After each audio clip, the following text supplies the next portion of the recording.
So we like to meet for the hour and a half, and if we have anybody who's on YouTube, live stream, call me with your questions. My phone number is 504-453-2898. But, so anyway, what I was going to do today is, before we get started, I wanted to go over a few of the handouts that I put out on the table. It kind of relates to Henry George, and one of the things that I find interesting about Progress and Poverty is that you could probably get the gist of what he's getting at, and then you read the next book and it's kind of similar but to different examples. To me, it reads as if he's pounding a drum, and each book he's pounding it until you finally get the message that he's given out. One of the things that I'm doing in relation to the Henry George School is I'm writing a textbook on the economics of cooperation, and I thought maybe I would start this class here by reading my little statement about the economics of cooperation, so you can get an idea, because this is Henry George in a nutshell, but it also gives the perspective of what our challenge is as people who call themselves Georgists. So, economics of cooperation.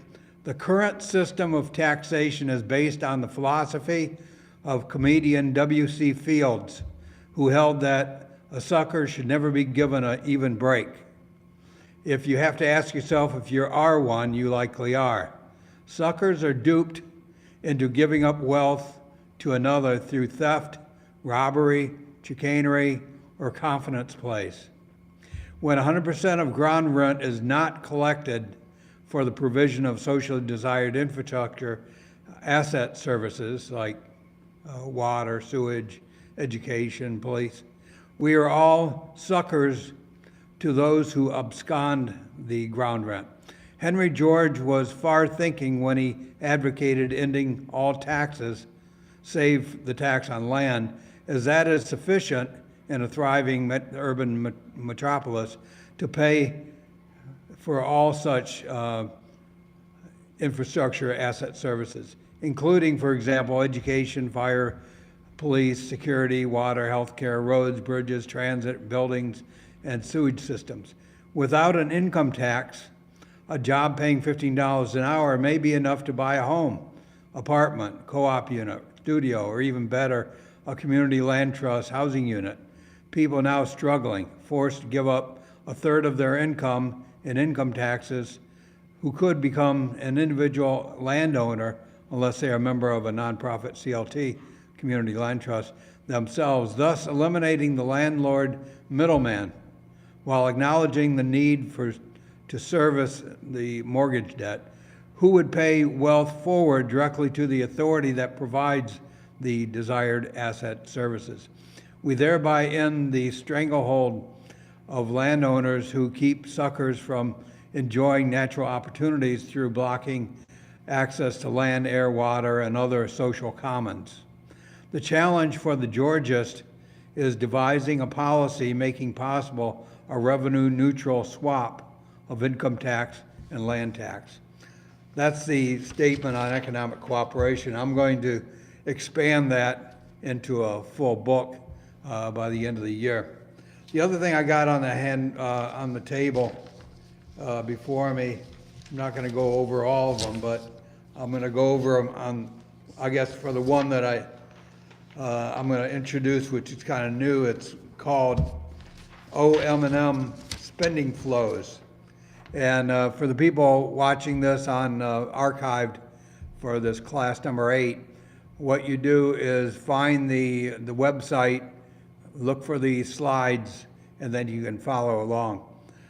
The O&M spending flows, before I get into that, and I'm thinking maybe what I'll do is, I've got this on the slide, so I think I'm going to wait till I get to that part. So this is class number 8.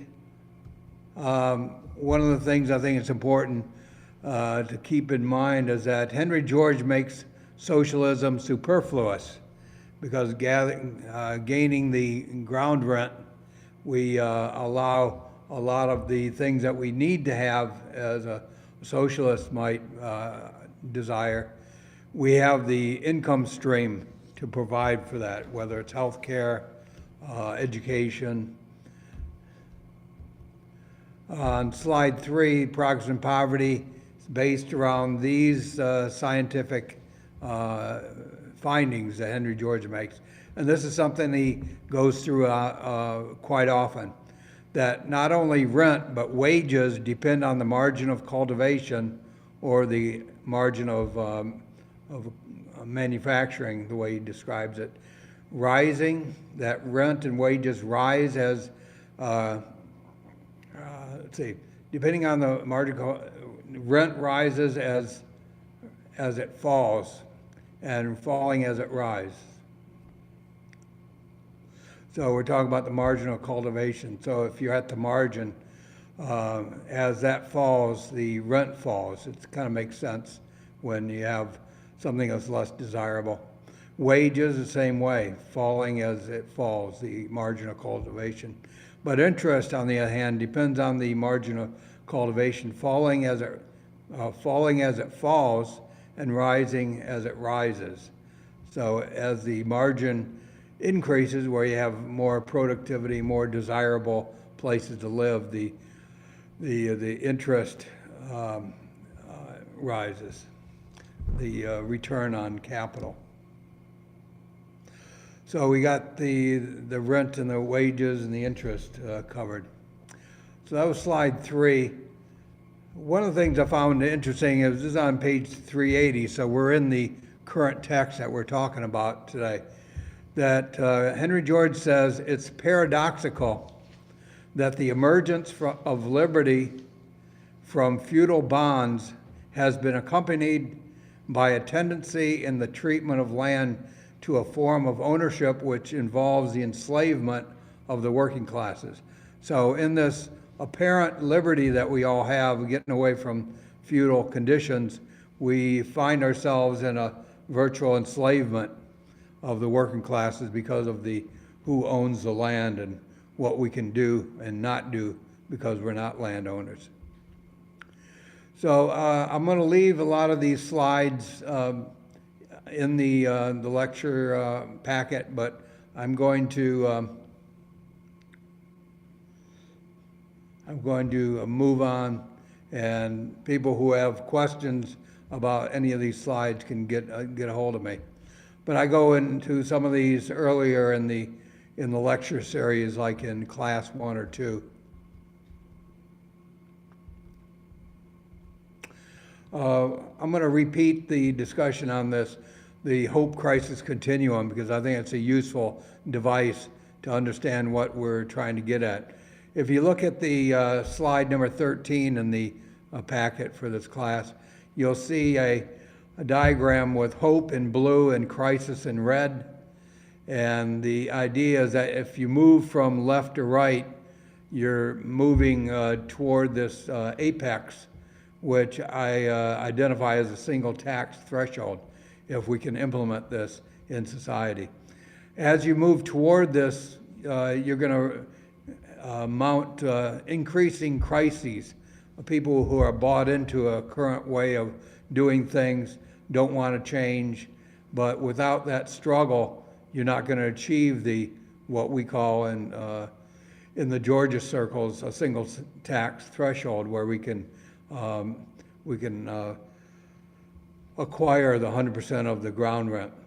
The thing that's interesting about this is that if you think in terms of a linear geometry in space, you might describe moving from the far left to this apex as one step forward, 2 steps back. It's kind of interesting that if you do a straight line, 1 step forward, 2 step back, you're never going to get to the end point. But if you look at this two-dimensional geometry, that's really what's going on, is that 1 step forward in hope is 2 steps back in terms of the crisis. Hopefully this gives a perspective that you can make progress if you persevere. And there's the position of before you get to the single tax and then afterwards. And then you can see where beyond the apex, it's one step forward, 3 steps forward, because your crisis is decreasing and your hope is increasing as well. So this is a perspective of people who are downtrodden, let's say, on the left side, and the people who want to maintain their political power, trying to keep you from getting over the apex. There's 3 slides starting on page 17. This goes into the simple diagram of land and labor working together to produce goods. There's no capital to speak of. When you get into agricultural industry with mechanized devices to increase the yield, you see definitely capital going into create interest, wages, and rent. And in this diagram, you can see on page 18 how the rent goes to the landowner, because we're not in a thriving metropolis. But if you get into a thriving metropolis, you'll see production, which is described by Henry George as adapting, which is manufacturing or transporting, growing, and exchanging. So in these diagrams that Henry George described in the book, he's not talking about manufacturing only. He is talking about growing, but also exchanging, as in trade. And the thing to keep in mind on this diagram on page 19, you see the action of labor on capital and land on capital, creating production. You got capital that's being consumed, being replaced, wages going to labor, interest, which is the return to capital, and then rent going to the landowner. One of probably the hardest thing for people reading Henry George for the first time is the understanding what Henry George meant by interest. He doesn't mean bank interest. He doesn't mean any kind of investment getting a return because somebody's sticking it away or loaning it to somebody else.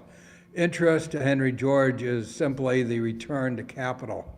So if you invest and you got a good product, you have a good margin, what your profit is going to be the interest.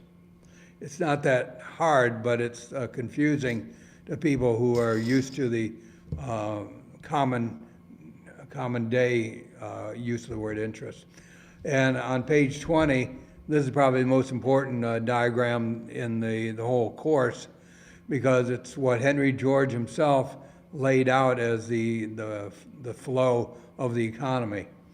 What's important is that instead of option 1, where rent goes to land, we have option 2, where rent goes to what Henry George called social adjustments. Infrastructure services would be a modern term. But in social problems, Henry George identifies 20 types of infrastructure. Now, if you take that diagram and think about it, what we're showing with the infrastructure being created and capturing 100% of the ground rent, these excess economic returns are coming to us.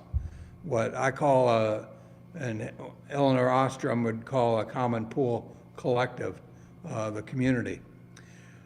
Here's on page 22, you can see the citations, not only in social problems, but also in progress and poverty, where all these ideas and terms come from. Now, it's important because if you take that diagram that I just showed and you put one side by side, you're seeing a depiction of the private sector with the community sector below it, kind of like in a two-dimensional, three-dimensional layering, let's say. So if you go back to the infrastructure, that's the common element between the private sector in the front and the community sector in the back, being connected with infrastructure services. So when you have a cycle of manufacturing or wealth production in the private, you get in the rear, you get the infrastructure and the public sector, so to speak, creating wealth and providing the infrastructure services. So I'm going to go over these next couple slides real quick. This comes from reading the financial experts, the people running the finances for the princes and the kings in continental Europe, primarily Prussia and Germany. They had a group that had been identified as the cameralists who advised the crown and others.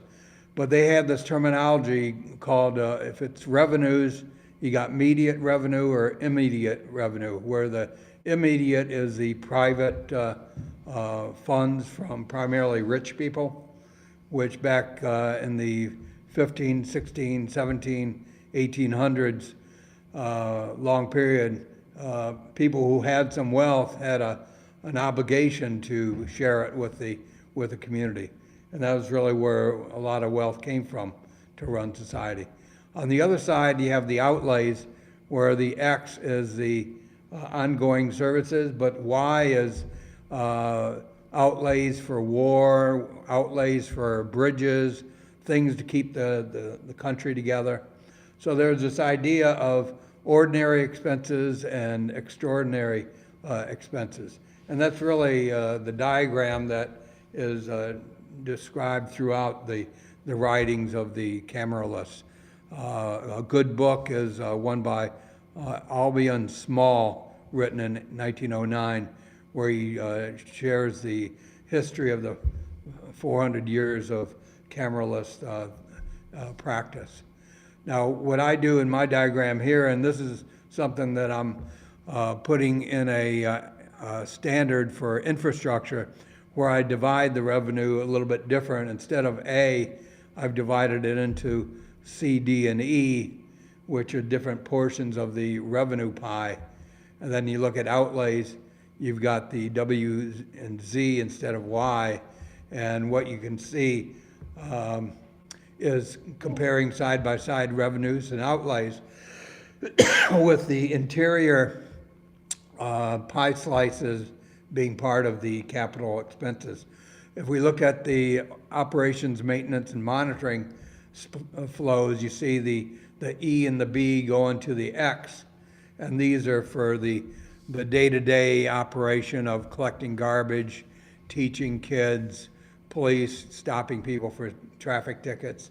You know, it's the regular operations.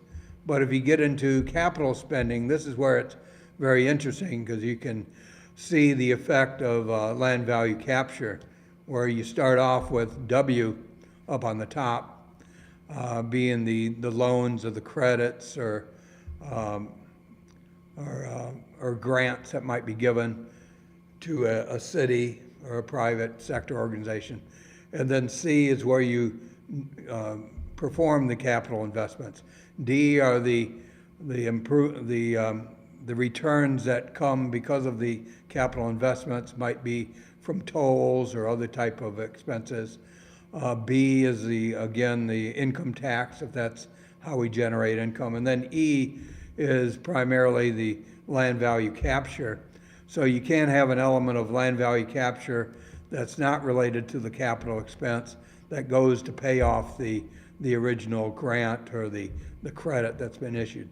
So the thing that's important about this is that we've got all the elements of an economy explained through separation of money related to ordinary outlays and the capital expense.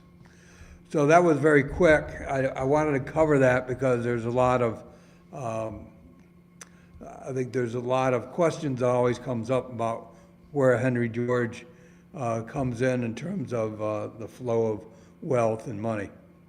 So let's go to chapter 1 of book 5.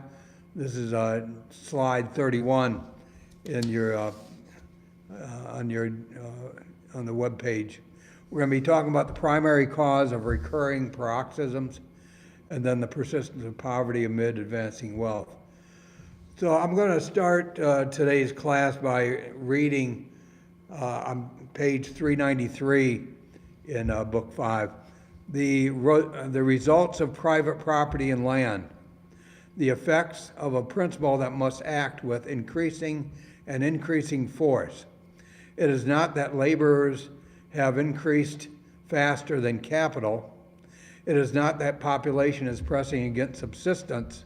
It is not that machinery has made work scarce, which you might hear. It is not that there is any real antagonism between labor and capital, unlike others that might oppose Georgists, who might be socialists or communists, where there's the rule number 1 is that there is an antagonism between labor and capital. It is simply that land is becoming more valuable, that the terms on which labor can obtain access to the natural opportunities which alone enable it to produce are becoming harder and harder. Property in land is concentrating. So to summarize book 5, and that's what I want to do today in this class, the speculative advance of land values cuts down the earnings of labor and capital and checks production. So this gets into it gets into the title of the book, which is Progress and Poverty, but the subtitle of the book goes into the cause of depressions and recessions, and that if you capture the land value and productively invest it, you can avoid the recessions and depressions. So this is the main cause of periodical industrial depressions are increasingly liable. It's on page 263. A new cycle would then begin at a new equilibrium where once again the speculative rent line would overtake the normal rent line, production checked and another depression. So this is kind of like a restating of something that James Cusick had mentioned in his talk on innovation a week ago. He had a diagram of major cycles, and he was talking about ideas from Schumpeter about creative destruction, and the super cycles had to do with various stages of innovation, whether it's the printing press, coal, steam, oil and gas, and whatever the technology. I think the last technology was information. But he had this sine wave going to the right, and then each hump or upper point on the sine curve is the where it's dominant, and then there's a recession, depression, and then recovery. And in the discussion, we talked about how if we had a Georgia system where we captured 100% of the land value, the period of the sine wave would be more condensed, because we'd be avoiding the recessions and depressions. And that was an interesting idea, was that we could have these Schumpeterian creative destruction, but the wealth that's shared within the economy doesn't necessarily have to come from the technology paradigm that we're within. We could be living off the wealth from the previous paradigm, as long as we're transitioning without the speculative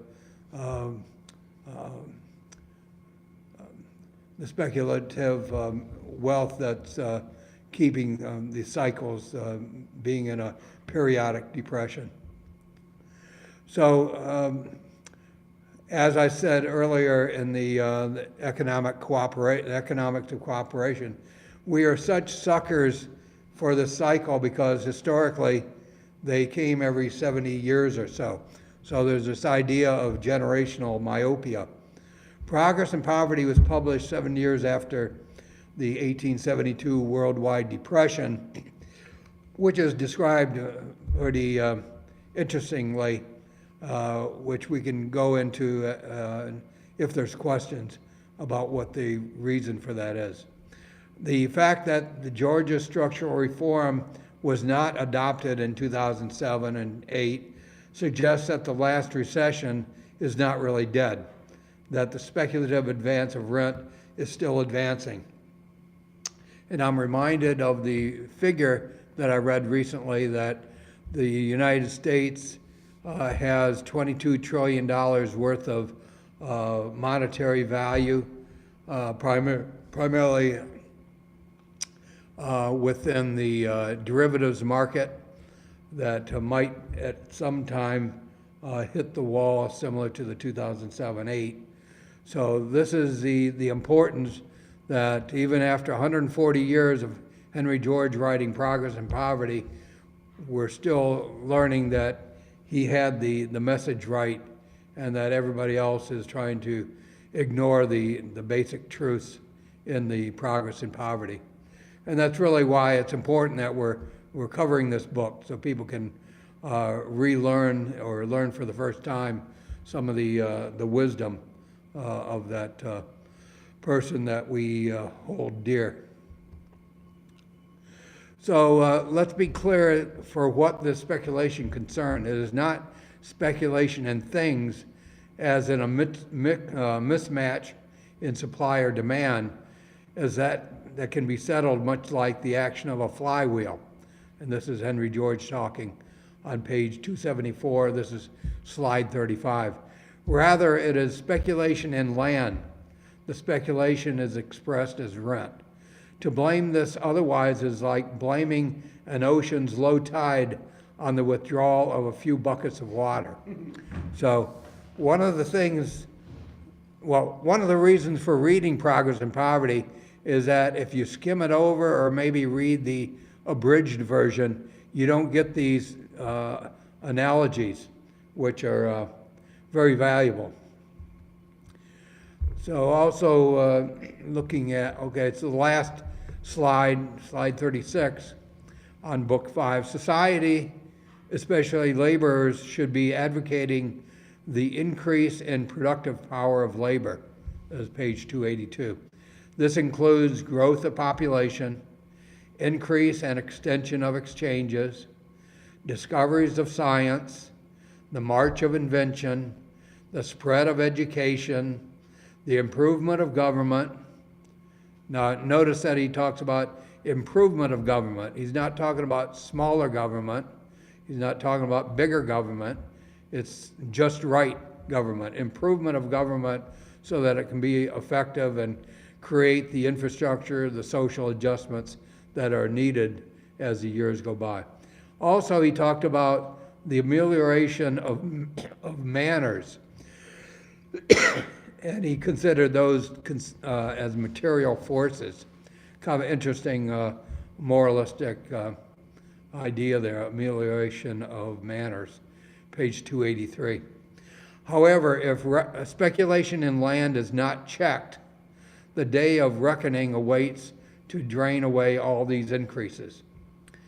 And importantly, in terms of the free trade argument within the Georgia circles, free trade without checking speculation fails the laborer. And that explains the election of 1888, when Henry George was working hard to get Grover Cleveland elected to his second term on a free trade platform, which didn't sell. So let's talk about book 6 now, the remedy. You can imagine that, here we are, we've gone through 5 books. The whole Progress and Poverty is 10 books, so half of the book talks about getting to the point where he's talking about the remedy. So chapter 1 is the insufficiency of remedies currently advocated. So you can hear these remedies every day. If we do this, everything will be fine. If we do that, everything will be fine. And then we get to chapter 2, which is the true remedy. It's important to go over these and maybe re-listen to this tape or reread the book number 6 to get an idea of the arguments that Henry George heard. Get away from me. I don't want to hear your remedy. All these other ones will work. So he talks about 6 classes of remedies for relieving poverty. Many say all we need is material progress. You hear this all the time. You see commercials on TV about artificial intelligence. They're talking about material progress. Poverty will go away. Others say it's technology. Let's analyze the 5 classes of remedies for ending poverty and why each is not sufficient. And then we'll look at number 6. So keep in mind, in book 6, he talks about 6 classes, and it's class number 6 that is the true remedy that he's getting at. So when he talks about the first, greater economy and government, what's he talking about? Is poverty the outcome of aristocratic and monarchical institutions? An argument could be made for England, but if all those institutions were set adrift, what would he have left? And he makes a point in the book, I don't have a page number here, but you can see this chapter 1, about the United States did away with aristocratic titles and monarchical institutions. Tammany Hall, which was a powerful force in the time of Henry George's time, is the reason why he lost the election for mayor of New York City in 1886. But Tammany Hall was blatant in its corruption, but labor, by and large, had no qualms with its theft because it felt that it wasn't their wealth being taken. So in a corrupt system, you go to a lower state of existence where you're just looking at shelter and food and kind of animal existence, because you got a powerful force supposedly looking after your interests. Economy and government is a good thing. However, as long as land is monopolized as private, wages will be less and poverty more. So it's good to have greater economy, but is it sufficient? Henry George says no. So now the second one, the second class, better education, industry, and thrift. Don't we often hear of the impoverished? Apply yourself, be frugal, get training. It's your own fault, the mess you're in. We hear that all the time, especially on Fox TV. But the truth is, as land acquires a value, wages do not depend upon the real earnings or product of labor, but upon what is left to labor after rent is taken out. Sweatshops were born of this idea. Work out of your house for 16 hours a day and get your family to pitch in. That's what a sweatshop is. First people of Australia were actually more intelligent of the ways of the world than laborers who know how to produce a single cog in a machine. The first people of Australia, they have liberty.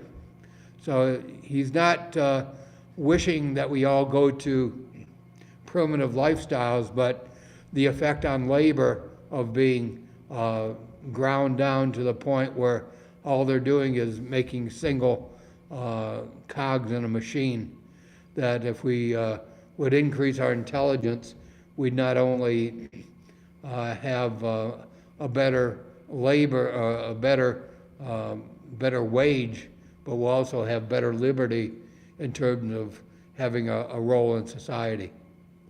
So better education, industry, and thrift are good, but as long as you have the rent taking the money out, it's not going to work. So unions. So this is an interesting class of remedy. You might recall that Henry George he came in second in the 1886 mayor race for New York City on the backs of unionists. A lot of socialists voted for Henry George, communists, labor leaders. So he had this love-hate relationship with unions, saying that combinations of workers can eat into the expenses of rent. So he was saying that there is a role for unions. Sometimes when the erroneous idea that wages are drawn by capital is expressed, it may seem that these combinations, unions, are decreasing capital of the targeted firm.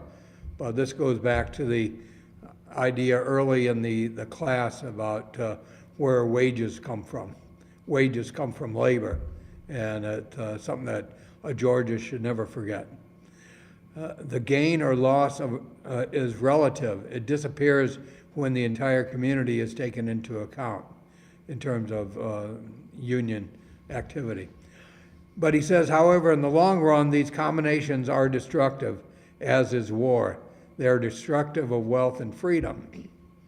So he sees it as a good counterweight to push the speculators who are getting the rent, but there's a point where it's too much. Rather than take recourse there, step back to a community view and work to collect the values due from the use of land. And that's Henry George's point about unions as being a class of the remedy. And then the good old cooperation. Cooperation as a remedy for the problem of the inequality of distribution of wealth or land value. This remedy has always been promoted as a cure for poverty, but is it really cooperation? There is cooperation in supply and cooperation in production. In supply, cooperation reduces the cost of middlemen and exchanges. If you think about how people who went on a whaling boat would be paid, they were paid in what was caught. They would all be assigned percentages, and when you got on the boat, you knew that your percentage of the whale is going to be 1% or 2% or whatever it is.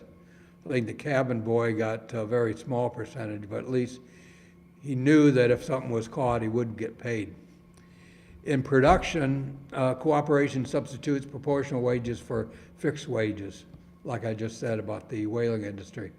Each makes it easier to produce more with less labor. Unless the theft of rent is addressed, poverty cannot be lessened. Again, the same message. Now here's governmental direction and interference. I think this is the closest that Henry George comes to refer to free trade in terms of trade policy and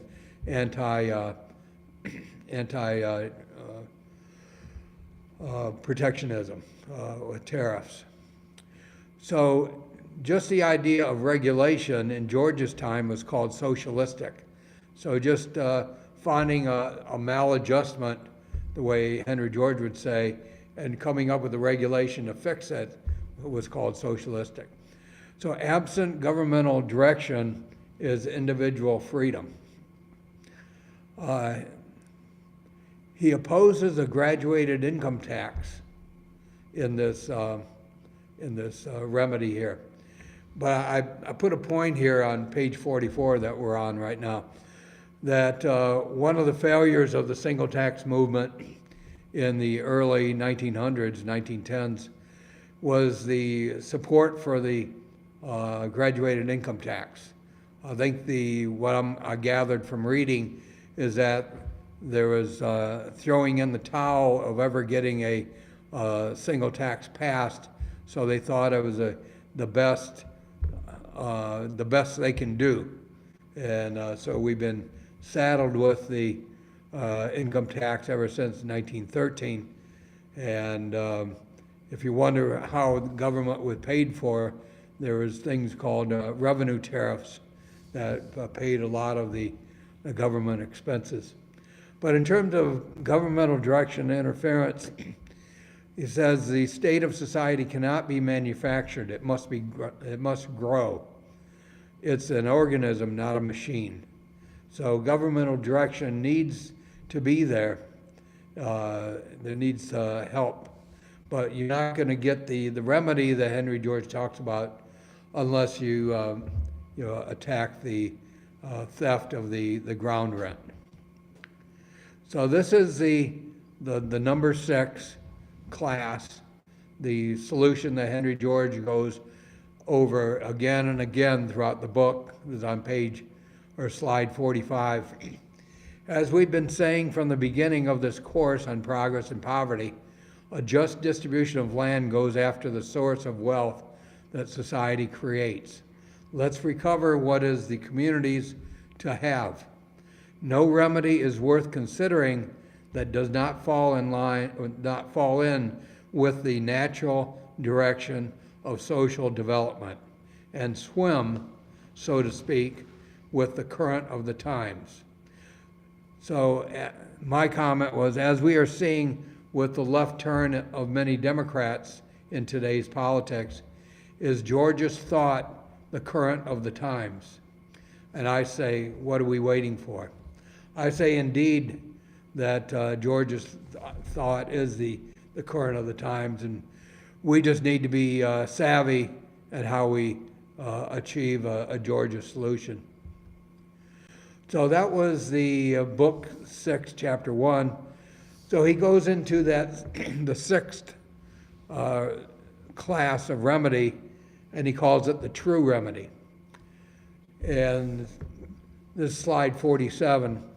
After a review of all the remedies for the end of poverty, short of the abolition of private property, each inefficacious or impracticable.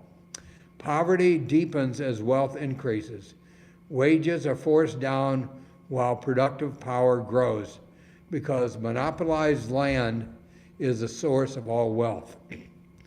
Making common ownership of land is the only thing that will end poverty. In nothing else is there the slightest hope. So it doesn't mean that we're nationalizing land as maybe in Latin America or South America, where land was taken and then divided up and given away to peasants. You could have something as a community land trust, for example, a nonprofit, where people share in the benefits of owning something in common. You could implement something as a development similar to what was proposed in the Amazon proposal in Long Island City, where the land was to be held in public with a 99-year lease. Owning common ownership doesn't need to be private ownership per se, but there's lots of ways of achieving the same thing.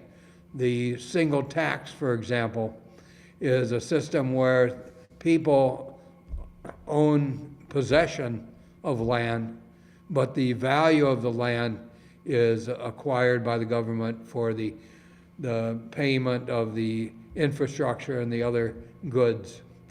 The justification for that is that if they're unproductive on their land, for example, if they haven't built the number of floors that zoning would allow, thereby keeping them from being productive and increasing their returns to capital, then they are going to have a problem. And I think that's one of the problems in discussions about the single tax is you're taking away wealth that's due to me because of this ownership title. The way the Georgists would argue is that rather that there's a obligation for sitting on land to be productive and be as effective as a capitalist as you can be, knowing that you are going to be asked to contribute to the community. And that's the rub.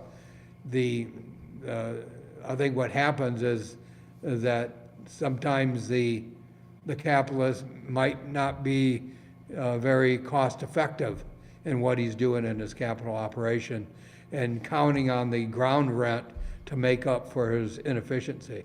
I think that's the thing to be keep in mind when we have these arguments. So here we are on to the third book that we're going to cover. Before we get into book 7, I wanted to let you know that Progress and Poverty has 10 books in it. Somebody might ask, well, why did you divide this Progress and Poverty course into 12 sections if there's 10 books? Well, what I tried to do was make it so that there was somewhere between 40 and 50, maybe 60 pages for each class, because I felt that was sufficient material. So some books came right at that 40, 50 pages, so that's why classes fell into that. But books 6 and 7 turned out to be like about 60 pages together, and that's why we combined books 6 and 7 into one class. And we're going to be, for example, when we get into into book 10, we're dividing that into 2 classes, and that'll be coming up soon. So we got 5 chapters in book 7, and if you've got a good memory, or if you've looked at all the videos for this course, in the first class I covered a chapter in book 7 to give you an idea of where we're going, and it had to do with the example of the gold rush in California, and I'll be going over that once again. So here's the 5 chapters. We're on slide 48. Chapter 1 is the injustice of private property in land. Like I said, beating the drum. How many times has he said this? Private property and land is the injustice, is the thing we're trying to avoid. So let's go at it one more time.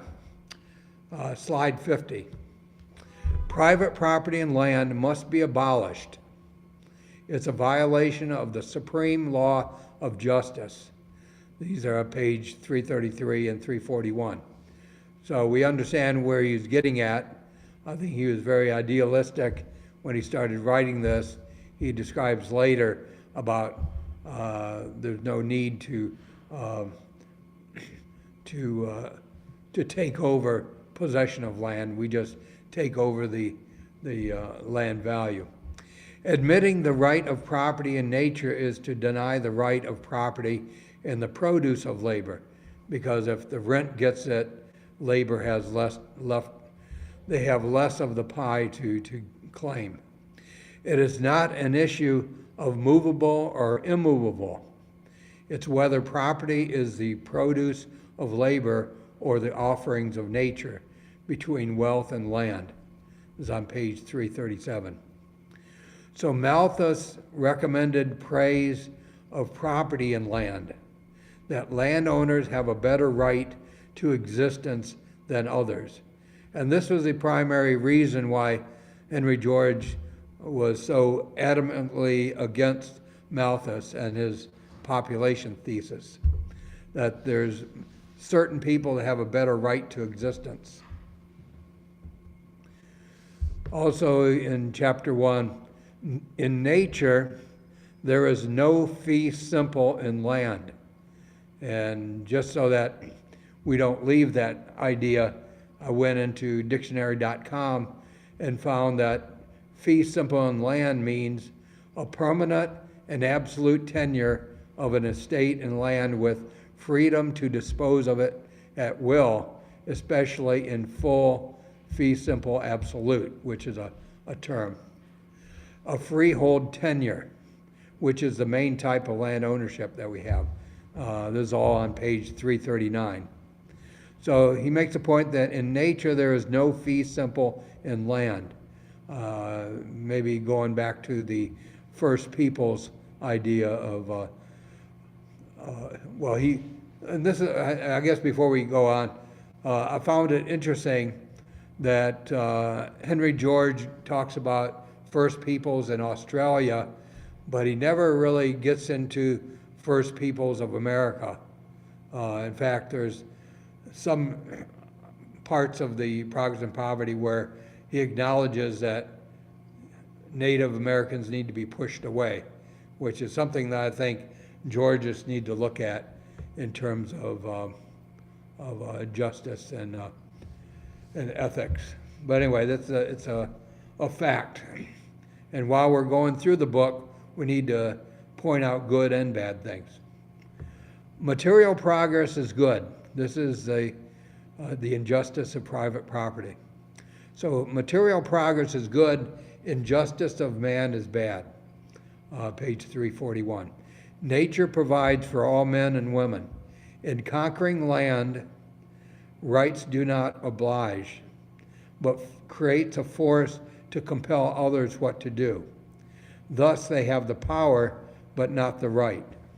So this is as the United States moved further west, they had the power, but not the right. Interesting. Improvements to land itself become land. And this gets into the, for example, land filling at Battery Park in New York City. I covered that in my land value capture course. So improvements to land itself become land. So the idea of somebody leaving a piece of property, and it's a difference between owning the land and owning the improvements. Sometimes it's kind of hard to divide those out. And that's what he was getting at on page 342. Rent expresses the exact amount which the individual should pay to the community to satisfy the equal rights of all other members of the community. So this is a statement of why 100% of the ground rent needs to be collected, not 99% or 1% or 50%. It's on page 344. Has the first comer at the banquet the right to turn back all the chairs and claim none partake unless on his terms? This is saying the same thing in a different way. Whenever land ownership is concentrated, for example, England in George's time, in our and George's time, we find effects that are in store for where land is less concentrated. It's on page 346. So chapter 2 of book 7, the enslavement of laborers. Henry George makes this point throughout not only the Progress and Poverty, but social problems. Ownership of land gives ownership of men. Own the land and you own the men, page 347. Ownership of land is the basis for aristocracy. Land ownership came before nobility, lord over vassal. So if you want to read about Cato the censor and the formation of aristocracy, on slide 54, I've got a link that provides that. And Henry George talks about Cato the censor on page 353. The Southern slave owner might have felt self-justified that his slaves were well fed compared to the laborers in northern slums on page 354. Kind of an interesting insight of the slave culture. But it was the poverty that came with progress that he was able to make that comparison. The Boston collar manufacturer pays 2 cents per hour to his girls, governed by the law of competition, not governed by sentiment. The law of supply and demand drives the lower classes to slavery of want. Acts of emancipation of slaves are in vain. Our freedom involves slavery so long as we recognize private property and land, on page 357. So that was slide 55. We go into slide 57, talking about compensate owners for theft. And this is where Henry George gets into a little dialogue about his opposition with John Stuart Mill. Because John Stuart Mill wanted to compensate people who own the land now that they've been convinced that it's a bad thing. So I put down the title for this chapter 3, Compensate Thieves, with a question mark. Private property and land cannot be justified on the ground of utility. To the contrary, it's the cause of poverty, misery, degradation, social disease, and political weakness. Page 359. On 367, he says, justice is the highest and truest expediency. Expediency and justice demands we abolish private property and land. It has no broader base or stronger ground than a mere municipal regulation. So something that's believed to be so universal, private property and land, he says it's nothing more than a mere municipal regulation. That would be nice if that were the case. But it's a challenge for Georgius to create municipal regulations to change that reality. So John Stuart Mill, like his father, John Mill, served in the East India Company. This may have led to the position taken that landowners should be compensated for giving up ownership of private property. It's on page 361. Just an idea that he's well connected within British society might have led to that. Like his father, John Stuart recognized the company's government of India for what it actually was, a despotism of an alien race which was established by conquest, treaty, and annexation. Yet they served it well. And on page or slide 58, I've got a link to an article that talks about the mills in East India Company. Yet this would nationalize, this would nationalize future unearned increment of land value, but would leave one class in possession of the enormous advantage over others. So essentially, by compensating people who are possessing the land and saying, well, you got it fair and square, but now we're going to change the rules, you're giving them wealth that they don't deserve, because they didn't deserve to possess it, and not possess it, but to own the land in the first place.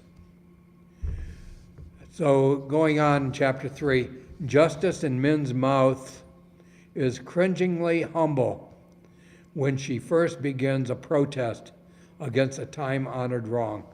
And this is another beautiful analogy, thinking of people understanding that a wrong is being committed, but are being a little humble about doing anything about it. This is the way it's always been, and we don't want to step on any toes. George is not against patents or capitalist rewards. Rather, he's against ground rent, claiming the reward of the capitalist and the fruits of the inventor's patient efforts. This is on page 364. Then also on there, 364, private property and land fills brothels with girls who might have known the pure joy of motherhood. This is a beautiful statement that may be anachronistic, but shows the moral value that Henry George liked to talk about. Does the robber have a vested right to rob me as he's done yesterday and today? That's essentially what we're looking at. Now, if you really want to get into something that's interesting, go to page 366. George cites the Dred Scott case. He doesn't say it by name, but he says that the northerner who purchased the slave's freedom had no claim to another's land. And that's how the southern slaveholder considered the slave as no more than his land. But that's essentially what the Supreme Court ruled before the Civil War, that nobody could buy the slave's freedom because the freedom wasn't, it was owned by somebody else. A critique of lawyers. Henry George comes up with this kind of stuff. He says, the law firm of Quirk, Gammon, and Snap. Of course, poking fun at lawyers. He agrees with Voltaire that lawyers are conservators of an ancient barbarism. It's always fun to pull that out if you have a lawyer friend. And then the last point on chapter 3, an argument could be made that society confiscates all that landowners profited during their possession of common land. George does not propose that we go that far, just resume ownership, allow the former landowner to retain the improvements and personal property. So leave the land, keep the improvements. Chapter 4, this is the second to the last chapter that we'll be covering today. And looking at the time, we've been into this about an hour, so we've got some time for questions. So chapter 4, history of property and land. And this is a chapter that I introduced in the first class in the Progress and Poverty. Just because it's always been the case, private property and land, does not prove its justice. For example, Bishop Butler, a person that Henry George knew, saying that there is no nation without a religious establishment, but the U.S. had been around for 100 years by George's time. So every government had a religious establishment, and so the idea was that everyone should have it in the future. And Henry George says, well, we haven't had one, so things can change. That was on slide 62, page 369. Private property and land is the offspring of ignorance derived from Rome. So this is interesting that he was bringing up the Roman Empire in terms of how the empire collapsed was in terms of private property. And we had a discussion in the land value capture class about debts not being forgiven in Rome, whereas almost every other culture, debts had been forgiven. Nowhere has unrestricted individual ownership been freely adopted. This is page 370. Private property and land is robbery, its birth in war and conquest. All citizens have equal rights to the use and enjoyment of land of the community. And community is a word that Henry George uses very often. So there should be no mystery where he's coming from in terms of the political spectrum. He's talking about community. People who own private property and land persist. That advantage is appropriately taxed. That's his proposal. This is on page 370, slide 63. George's blind spot, and this is something I brought up a minute ago. Deference to first people of other continents, but not North America. He only calls for their removal. And this you can find on page 371 and page 393. Now, interestingly, George cites the Swiss almonds, which is an example of land held in common. This is a point that I make very often. And if you go on the website of the Henry George School, you'll see a course that I taught called Georgist Ecology. And that's where you'll see an argument about Ostrom and her book about the governing the commons, because she's really big on the Swiss almonds. And George mentions it in Progress of Poverty.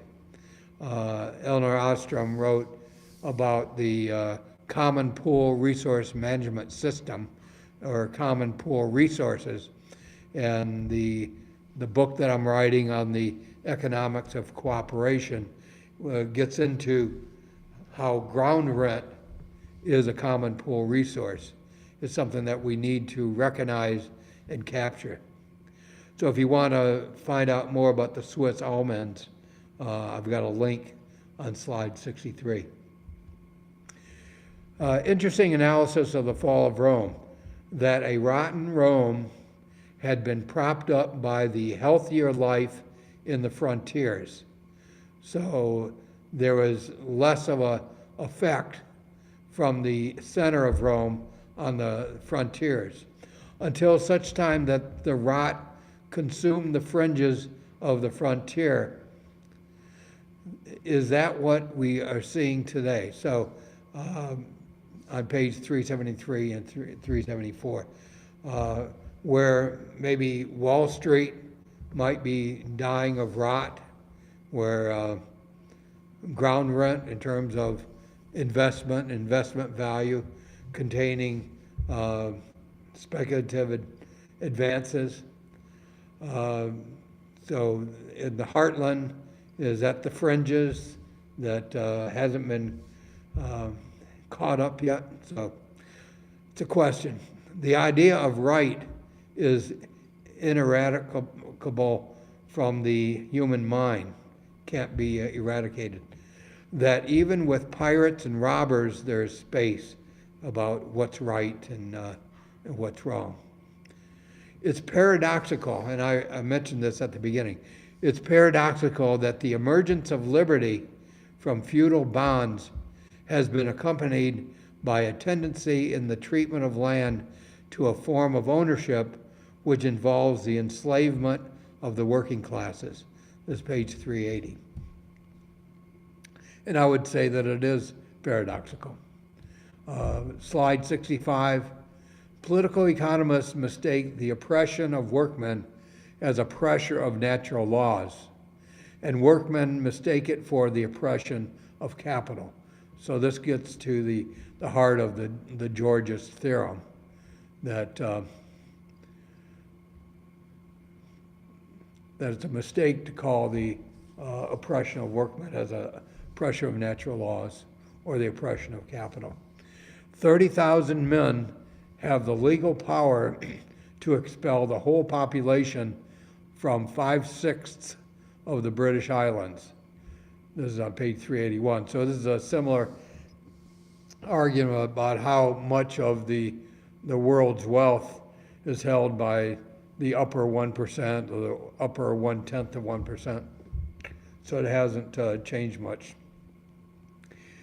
Friedrich Schiller once said of the French Revolution, a great moment found a small people. And I provide a link on slide 65. And this is relevant because Henry George talks about in 1789, the French Constituent Assembly voted to abolish religious tithes and enact general taxation. So this is the opposite of what Henry George would have done.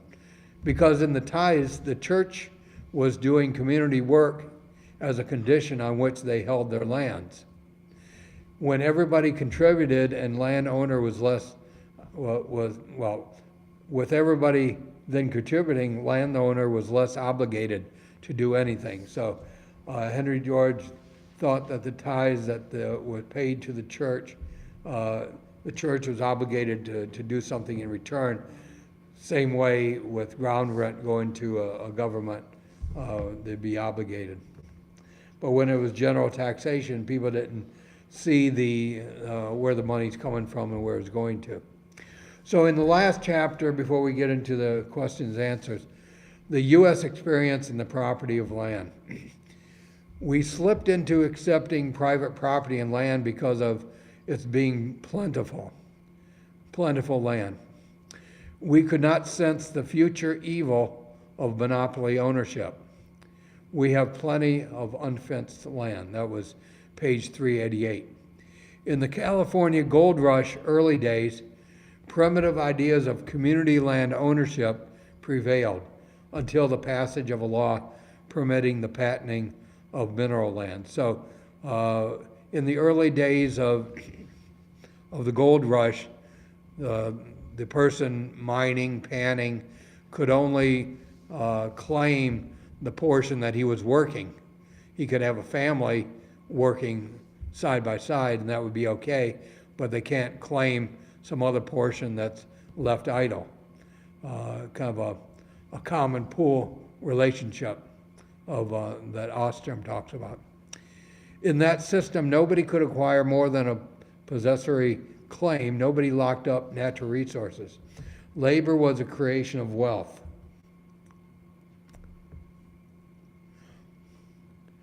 In that example with the gold rush, once the patenting of mineral lands, valuable tracts that maybe required the digging of shafts and tunnels was held up in private hands. The thing that Henry George gets into, which is interesting, is that even though the land wasn't owned, in those days, the state of California owned land, and they might have leased the land. That people would spend millions of dollars, even back then, the value, and they'd spend this money on land that they didn't own, which goes to the argument that a person doesn't need to possess the land or own the land in order to invest. So we're going to end the class on this one statement that we find in page 394, slide 69. The harder the times, the lower the wages. The increasing poverty perceptible in the U.S. are but results of the natural laws we have traced. Laws as universal and as irresistible as that of gravitation. So Henry George is talking about a science of economy. Laws as universal and irresistible as that of gravitation. We did not establish the republic when, in the face of principalities and powers, we flung the declaration of the inalienable rights of man.